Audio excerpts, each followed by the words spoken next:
Hello प्यारे बच्चों, आज हम क्लास 10th आईसीएसई बोर्ड का chapter number 2 work energy and power का लेक्चर नंबर 6 करने वाले हैं। आज का जो टॉपिक है वो थोड़ा इंपॉर्टेंट है क्योंकि इससे बहुत ज़्यादा न्यूमेरिकल प्लस कॉन्सेप्चुअल क्वेश्चंस पूछे जाते हैं। ठीक है, तो आज का जो टॉपिक हम पढ़ने वाले हैं वो है काइनेटिक एनर्जी और काइनेटिक एनर्जी का एक्सप्रेशन। ठीक है, काइनेटिक एनर्जी का फॉर्मूला हम कैसे ड्राइव करते हैं उसको हम इस वीडियो में देखेंगे। तो कॉपी पेन निकाल लो और पेटी पैक होके बैठ जाओ, आपको ये टॉपिक बहुत ही अच्छे से समझ में आने वाला है। ठीक है, तो स्टार्ट करते हैं। तो बच्चों टॉपिक क्या है? Kinetic energy. ठीक है बच्चों, सबसे पहले बात करते हैं काइनेटिक एनर्जी होता क्या है। ठीक है, डेफिनेशन आपने कई बार रटी होगी, लेकिन डेफिनेशन के अलावा हम कॉन्सेप्ट से कैसे समझ सकते हैं वो आपको बताते हैं। बच्चा मान लो ये कोई ऑब्जेक्ट है, ठीक है, और ये मान लो ग्राउंड पे ऐसे रखा हुआ है। ठीक है, ये क्या है? ग्राउंड है। इस ऑब्जेक्ट का कुछ ना कुछ मास है, ठीक है, और इस पे मैं फोर्स अप्लाई कर रहा हूं। तो जाहिर सी बात है फोर्स अप्लाई करने से ये कुछ ना कुछ अपनी पोजीशन चेंज करेगा, मतलब ऑब्जेक्ट डिस्प्लेसमेंट करेगा। ये इसकी इनिशियल पोजीशन S1 है और ये फाइनल पोजीशन S2 है। ये पोजीशन 2 है बच्चा, फाइनल पोजीशन लिख दो, पोजीशन 2 नहीं फाइनल पोजीशन, और ये S1 क्या है? हमारी इनिशियल पोजीशन। इतनी बात समझ में आई? कोई भी डाउट? जाहिर सी बात है ये ऑब्जेक्ट यहां से यहां आ गया, मतलब इसने कुछ ना कुछ क्या किया? डिस्प्लेसमेंट किया। क्या किया? डिस्प्लेसमेंट किया।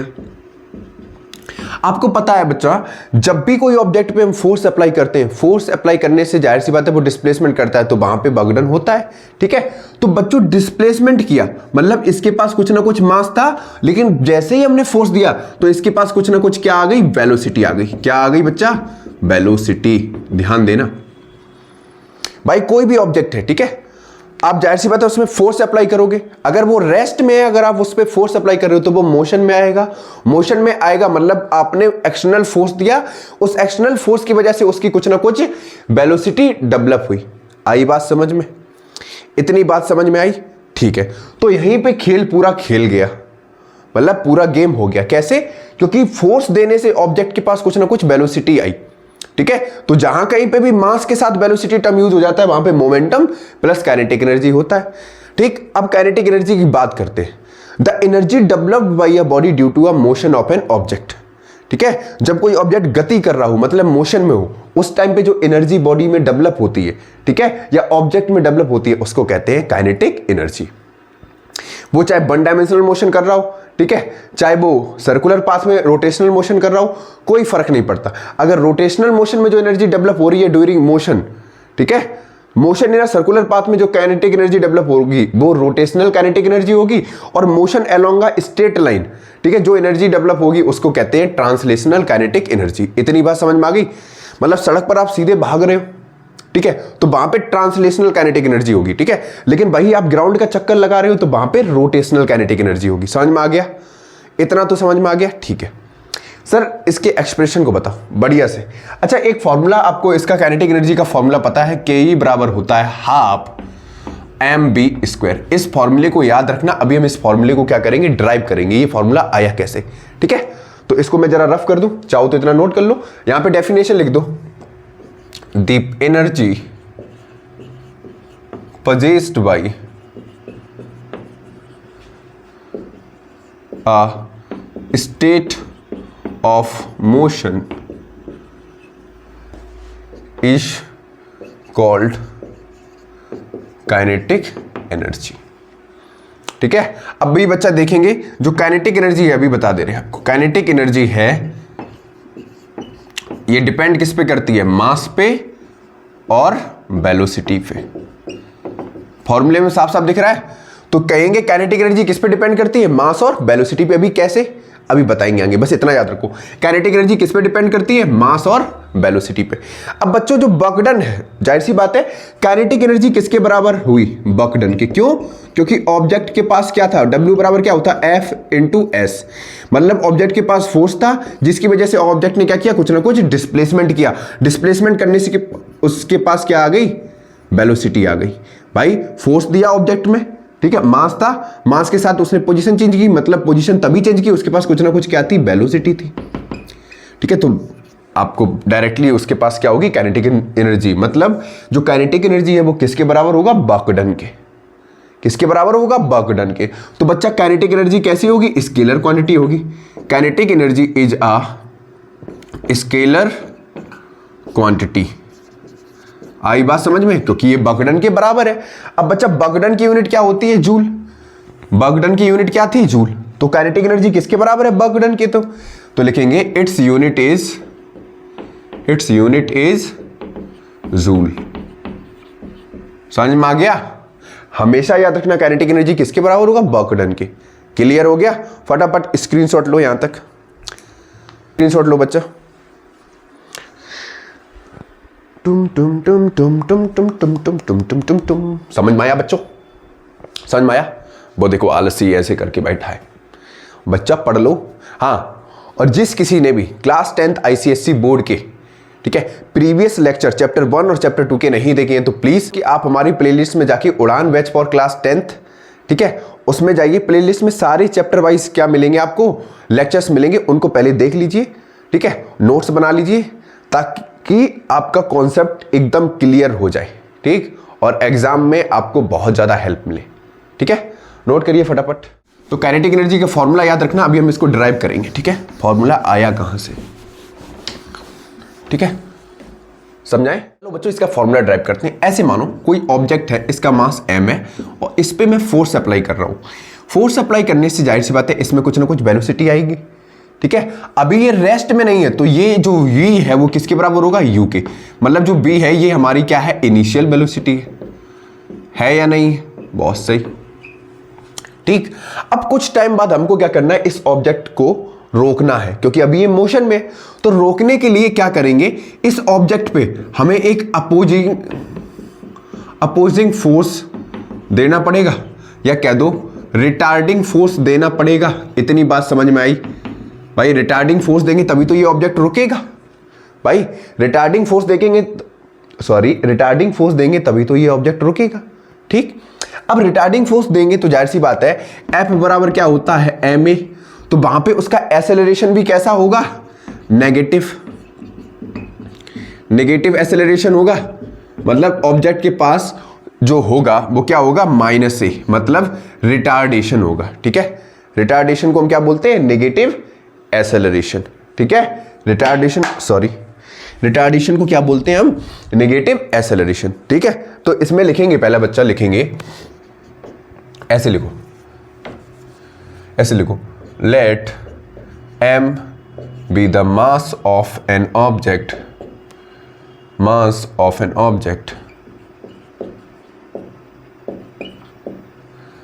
moving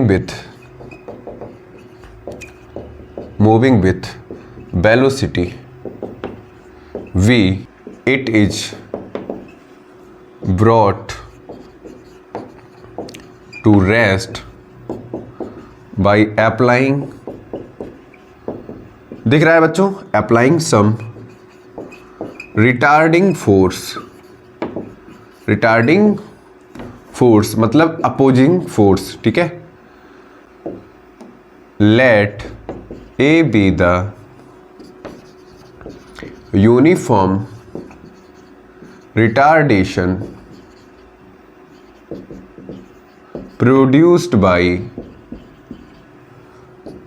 a retarding force। हम इसलिए बच्चों ये लिखा रहे हैं ताकि आपको आसानी से समझ में आए, वरना हम डायरेक्टली फॉर्मूला ड्राइव कर सकते थे। ठीक है, इतना समझ में आ गया?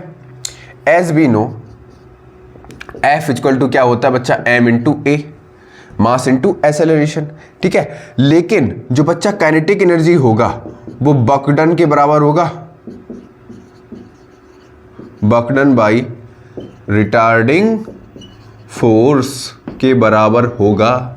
अब बच्चों W बराबर क्या होता है? F into S. तो काइनेटिक एनर्जी वर्क डन के बराबर है। आई बात समझ में? KE किसके बराबर है? वर्क डन के। तो KE क्या हो जाएगा? Retarding force. ध्यान से देखो बच्चा, रिटार्डिंग फोर्स इंटू डिस्प्लेसमेंट के बराबर हो जाएगा। इतनी बात समझ में आई या नहीं आई? इधर इसको रब कर दें। ठीक है,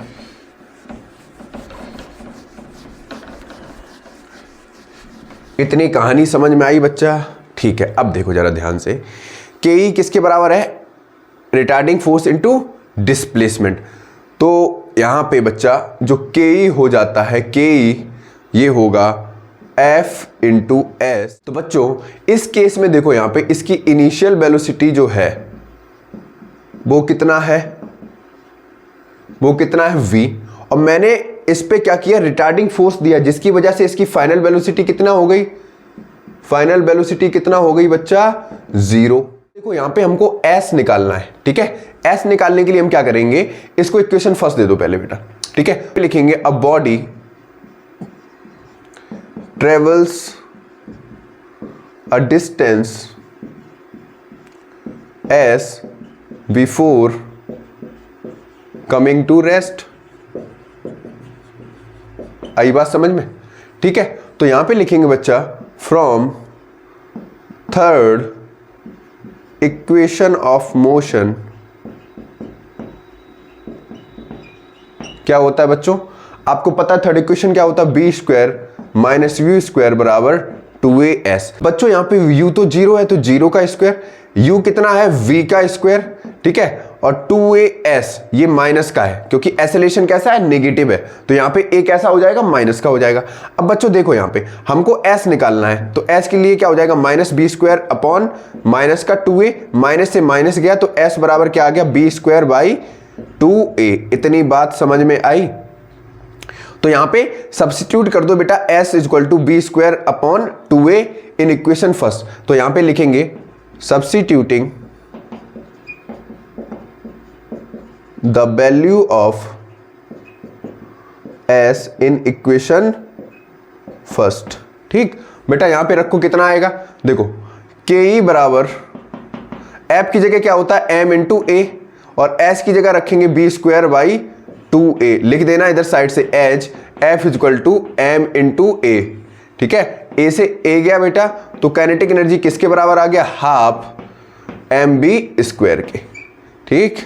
आई बात समझ में। अभी मैंने आपको जस्ट बताया था कि जो काइनेटिक एनर्जी है वो किस पे डिपेंड करती है, मास और वेलोसिटी पे। इतनी बात समझ में आई। देखो बच्चों मास और वेलोसिटी पे डिपेंड कर रही है, ये हो गया प्रूफ, ये आ गया डेरिवेशन, मतलब फॉर्मूला किसका, काइनेटिक एनर्जी का। इतना नोट करो, फिर इससे रिलेटेड और कॉन्सेप्ट बताते हैं, फटाफट नोट करो इतना। बच्चा यहां पे देखो जो काइनेटिक एनर्जी है वो डायरेक्टली प्रोपोर्शनल है मास के, ठीक है। मतलब काइनेटिक एनर्जी बढ़ाओगे तो मास भी बढ़ेगा, अगर काइनेटिक एनर्जी दोगुना होगा तो मास भी दोगुना होगा, अगर काइनेटिक एनर्जी हाफ होगा तो मास भी कैसा होगा, आधा होगा। आई बात समझ में। तो ये तो हो गया मास का रिलेशन, मतलब डायरेक्टली प्रोपोर्शनल है मास के। अगर काइनेटिक एनर्जी आधा करोगे तो मास भी आधा हो जाएगा, काइनेटिक एनर्जी अगर दोगुनी करोगे तो मास भी दोगुना हो जाएगा, काइनेटिक एनर्जी 4 गुना करोगे तो मास भी 4 गुना हो जाएगा। इतनी बात समझ में आई, ठीक है। अच्छा बच्चों ये रहा क्वेश्चन, ठीक है। आपको इसको करना है, पहले वीडियो को पॉज कर लो, ठीक है, और क्वेश्चन को सॉल्व करने की कोशिश करो। अच्छा मैं एक रिलेशन बता रहा हूं यहाँ पे, जो काइनेटिक एनर्जी और वेलोसिटी का जो हमने रिलेशन बताया था अभी, तो जाहिर सी बात है kinetic energy square of velocity के डायरेक्टली प्रोपोर्शनल थी, ठीक है। अगर हम देखो एक समझा रहे, बिल्कुल आसान सा तरीका समझा रहे, फिर से मुझे लगा मैंने डाउट है इसमें, ठीक है। के बराबर देखो अगर वेलोसिटी को हम 2 गुना करेंगे तो काइनेटिक एनर्जी कितनी हो जाएगी, 4 गुनी, ठीक है। अगर वेलोसिटी को आधा करेंगे तो काइनेटिक एनर्जी कितनी हो जाएगी, 1/4 टाइम्स। आप यहां पे वैल्यू पुट करके रख लो, के बराबर क्या होता है, हाफ mb स्क्वायर, ठीक है। वेलोसिटी को 2 गुना करेंगे तो काइनेटिक एनर्जी कितना हो जाएगा, 4 गुना, क्योंकि v पे स्क्वायर लगा है, और वेलोसिटी को आधा करेंगे तो काइनेटिक एनर्जी कितना हो जाएगा, 1/4 टाइम्स। ये बात याद रखना, ठीक है, ये चीज याद रखना, ठीक है। आगे बढ़ते हैं, क्वेश्चन को समझते हैं, क्वेश्चन में क्या कहा जा रहा है, क्वेश्चन में क्या दे रखा है। देखो एक बॉल है जिसका मास है 2 kg, जिसको ड्रॉप किया जा रहा है कुछ हाइट से, ठीक, जिसका टाइम लग रहा है 2 सेकेंड। ये पूछा गया what is the work done, वो ग्राउंड पे आते आते कितना उसका वर्क डन होगा, ठीक। अब जाहिर सी बात है ऑब्जेक्ट को क्या किया जा रहा है, बॉल को ड्रॉप किया जा रहा है कुछ हाइट से। जब बॉल को कुछ हाइट से ड्रॉप किया जाएगा, जाहिर सी बात है एक्सटर्नल फोर्स कितना होगा, 0। जब एक्सटर्नल फोर्स 0 होगा तो इनिशियल वेलोसिटी कितनी होगी, 0 होगी, और नीचे आते आते आते आते उसकी वेलोसिटी कितनी हो जाएगी, v। भाई b वेलोसिटी कुछ ना कुछ होगी। तो ऑब्जेक्ट का मास कितना है, 2 kg, u कितना है बेटा, 0 मीटर पर सेकेंड। b पता है नहीं पता है, क्यों, क्योंकि बॉल नीचे आ रही, देखो बेटा ये बॉल थी, ये नीचे आ रही, ठीक है भाई, नीचे आते आते उसकी v कुछ ना कुछ होगी इस पॉइंट पे। यहाँ पे u कितना है 0, a है वो किसके बराबर होगा g के, ठीक है, क्योंकि टुवर्ड द ग्रेविटी एक्ट कर रहा है तो g पॉजिटिव होगा। आई बात समझ में। अब बगडन निकालना है, बगडन निकालना है, चलो निकालते हैं। तो बेटा from first equation of motion, from first equation of motion, first equation of motion क्या होता है, v equal to U plus A T, लेकिन यहां पे हो जाएगा जी टी, ठीक है। v हमको नहीं पता, u कितना है 0, g कितना लेंगे हम यहाँ पे 10 ले लो बेटा, 10 इंटू टाइम कितना लग रहा है, टाइम कितना लग रहा है 2, तो v कितना आ गया 20 मीटर पर सेकेंड। आई बात समझ में, ठीक है, v आ गया 20 मीटर पर सेकेंड। अब बगडन निकालना है बेटा, यहां पे जो बगडन होगा वो किसके बराबर होगा, काइनेटिक एनर्जी के। जो बगडन है वो किसके बराबर होगा, काइनेटिक एनर्जी के। पूछो क्यों सर, क्यों? क्योंकि मैंने क्या बताया, जैसे जैसे ऑब्जेक्ट नीचे आएगा, ऑब्जेक्ट नीचे आएगा तो जो इसकी पोटेंशियल एनर्जी है वो किस में कन्वर्ट हो जाएगी, काइनेटिक एनर्जी में। भाई नीचे आने पे क्या बढ़ रही है, v बढ़ रही है, तो v बढ़ने का मतलब क्या है, क्या बढ़ गया, काइनेटिक एनर्जी बढ़ गया। तो ke बराबर क्या हो जाएगा, हाफ mv²। बेटा हाफ मास कितना था 2 kg, वेलोसिटी कितना है बेटा 20 इंटू 20 कर दो, 2 से 2 गया, कितना आ गया बेटा 400 जूल, यही आ रहा है, चेक इट। इतनी बात समझ में आ गई। ये रहा क्वेश्चन प्यारा सा, इसको नोट करो बच्चों। आज के लिए इतना ही रखेंगे, ठीक है। इसके बाद जो न्यूमेरिकल प्रैक्टिस है वो हम कराएंगे, ठीक है। आगे अभी बहुत सारे टॉपिक्स को क्या करना है, एक्सप्लेन करना है। इसके बाद बच्चा जो टॉपिक होगा वो वर्क एनर्जी थ्योरम पे होगा, ठीक है। जो नेक्स्ट वीडियो होगी वो वर्क एनर्जी थ्योरम पे होगी, ठीक है। क्वेश्चन समझ में आ गया आपको, बड़ा प्यारा सा क्वेश्चन था, अभी बहुत सारे क्वेश्चन कराने बाकी है, ठीक है। नोट करिए इसको।